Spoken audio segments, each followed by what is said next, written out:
Begin. Please support. Breaking the law in the sand is still a crime. We've all seen Cops before, the TV show. In fact, if you've watched it enough, you've seen someone get arrested for possessing a small amount of drugs. It's usually a gram of marijuana in someone's pocket. And the police officer finds it. And all of a sudden, the guy who had it wants to know, what's going on? How'd that get there? As though he doesn't know. But today, we're not talking about a gram of marijuana. We're talking about a kilogram of heroin in the back of the defendant's truck. And when he was confronted about it by police, all he had to say was, "What's going on?" As though he didn't know. You see, the defendant's no stranger to the criminal underworld. In fact, he's actually a prolific cockfighter in the area and is considered by some to be a kingpin of sorts for his ability to move massive amounts of heroin through the area. So he does just that. One day he acquires a kilogram of heroin and he puts the entire criminal underworld of Lone Star on notice and tells them that he's looking to offload this heroin. Unluckily for the defendant, Special Agent DEA agent Chris Schrader hears about this. He hears about it through one of his undercover informants, Domingo Molina, who we'll also get to hear from later. So the two of them decide to set up a sting by with the defendant.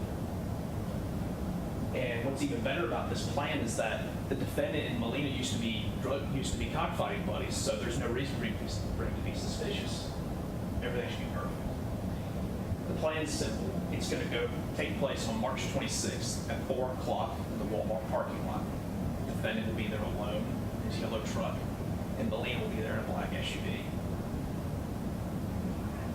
The defendant will bring a red cooler containing a kilogram of heroin packaged in 15 balls wrapped in green cellophane. And the day comes, and the defendant goes to the apartments to go pick up the heroin where it's being stored. Because no good drug dealer keeps their product at their house. It's too obvious, right?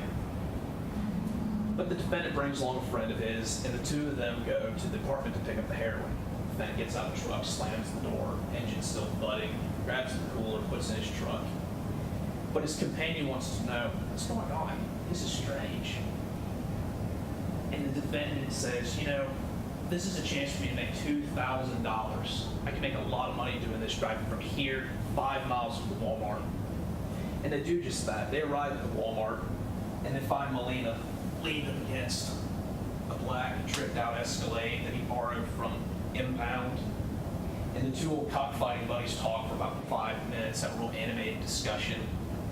And then the defendant, after that, climbs up in the back of his truck, grabs the cooler, pushes it to the tailgate, and Molina sees it, reaches into his pocket, and pulls out his wallet and gives the defendant the $2,000 he's owed.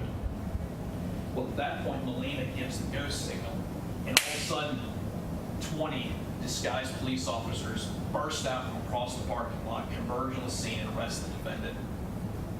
But all the defendant has to say is, "What's going on?" as though he doesn't know. Ladies and gentlemen, today my co-counsel and I will prove beyond a reasonable doubt 4 elements necessary to prove the defendant's guilt. The first one is the defendant knowingly, intentionally possessed heroin. The substance was in fact heroin. That it was at least a kilogram in amount, and then the intent to sell it. The opioid crisis has hit our little state of Lone Star very hard. In fact, I'd be willing to bet that it's affected at least someone in this courtroom, if not everybody. And today, ladies and gentlemen of the jury, you'll have the chance to stop people from like the defendant, to send the message to them that the opioid crisis stops here and that they will not put their poison in our streets. Breaking the law with your head in the sand is still a crime. And with that said, my co-counsel and I will ask you, the jury, to find the defendant guilty of possession of heroin with the intent to sell and distribute. Thank you.